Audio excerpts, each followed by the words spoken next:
नमस्कार, आप देख रहे हैं हल्ला बोल टीवी। मैं हूं दीपक शर्मा।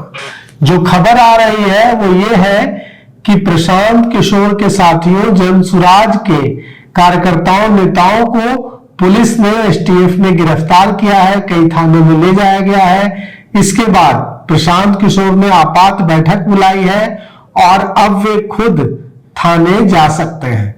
प्रशांत किशोर की पार्टी जनसुराज के हवाले से जो खबर आ रही है उसके मुताबिक जनसुराज के कार्यकर्ताओं और नेताओं की गिरफ्तारी के विरोध में प्रशांत किशोर खुद थाने जा सकते हैं। और अगर प्रशांत किशोर थाने जाते हैं जहां जनसुराज के नेताओं कार्यकर्ताओं को रखा गया है तो वहां हाई वोल्टेज ड्रामा हो सकता है, बड़ी बवाल की स्थिति बन सकती है। अब पूरा मामला क्या है यह मैं आपको बताता हूं। मामला यह है कि आज सुबह पटना के डीएम और पटना के एसएसपी ने प्रेस कॉन्फ्रेंस की थी।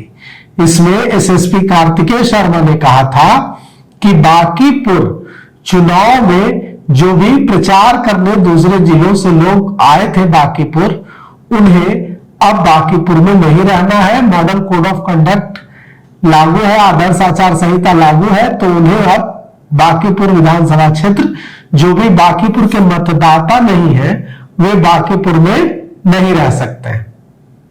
लेकिन प्रशांत किशोर की पार्टी के कई नेता कार्यकर्ता जो दूसरे जिलों से आए थे वे अब भी बांकीपुर में डटे हुए थे। इसके बाद एसटीएफ ने, पुलिस ने कई जनसुराज के नेताओं कार्यकर्ताओं को उठाया और जक्कनपुर थाने और दूसरे थाने ले गई।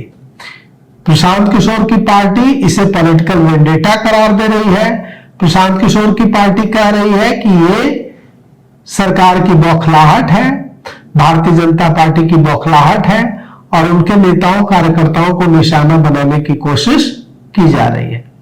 इसके बाद अब बड़ा बवाल हो सकता है। अगर प्रशांत किशोर थाने जाते हैं तो वहां पुलिसकर्मियों से उनकी भिड़ंत होगी, पुलिसकर्मियों से वे सवाल जवाब करेंगे, वे पूछेंगे कि उनके नेताओं कार्यकर्ताओं को क्यों उठाया गया है और वहां हाई वोल्टेज ड्रामा होगा।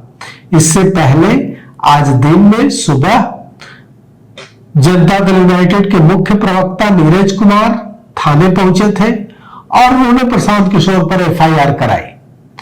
नीरज कुमार ने कहा कि प्रशांत किशोर ने पूर्व मुख्यमंत्री और जनता दल यूनाइटेड के राष्ट्रीय अध्यक्ष नीतीश कुमार का अपमान किया है।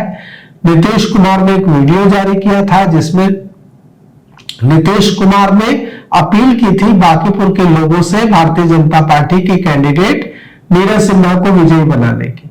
प्रशांत किशोर ने इसे एआई वीडियो बताया था, फेक वीडियो बताया था और कहा था कि अगर नीतीश कुमार ने यह वीडियो जारी किया है, नीतीश कुमार सामने आकर ये कह दे तो मैं अपनी दावेदारी वापस ले लूंगा, मैं चुनाव से हट जाऊंगा पीछे। इसके बाद बवाल मचा था और जनता दल यूनाइटेड के मुख्य प्रवक्ता नीरज कुमार ने प्रशांत किशोर पर एफआईआर करा दी थी। अब प्रशांत किशोर के साथियों जनसुराज के नेताओं कार्यकर्ताओं को जिस तरह से एसटीएफ ने गिरफ्तार किया है, इसके बाद जनसुराज के नेता कार्यकर्ता इसे पॉलिटिकल वेंडेटा बता रहे हैं।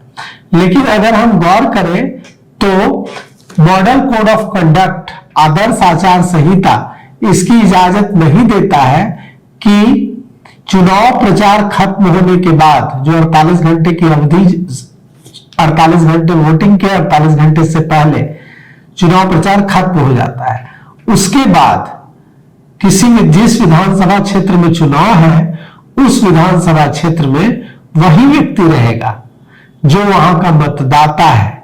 बाहर के दूसरे हिस्सों के लोग वहां नहीं रह सकते हैं। और इसी के आधार पर प्रशांत किशोर की पार्टी के नेताओं कार्यकर्ताओं को उठाया गया है। अब प्रशांत किशोर के साथ दिक्कत यह है कि बांकीपुर में जनसुराज का प्रशांत किशोर का कोई बेस तो है नहीं, तो प्रशांत किशोर ने बिहार के विभिन्न जिलों से बड़ी संख्या में लोगों को लाया था और बांकीपुर में उनका इस्तेमाल किया था।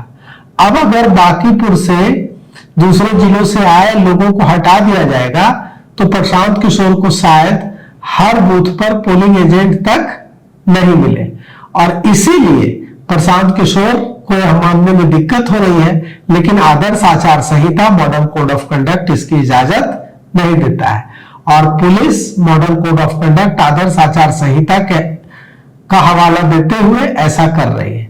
अब अगर प्रशांत किशोर जाते हैं थाने और अपने समर्थकों की गिरफ्तारी को लेकर पुलिस से सवाल जवाब करते हैं, तो वहां हंगामा हो सकता है, वहां हाई वोल्टेज ड्रामा शुरू हो सकता है। तो हम इस पर नजर बनाए हुए हैं और इसमें जो भी अपडेट होगा वो आप तक लेकर आएंगे। फिलहाल इस पेशकश में इतना ही। आगे की खबरों के लिए देखते रहिए हल्ला वर्ल्ड टीवी। शुक्रिया।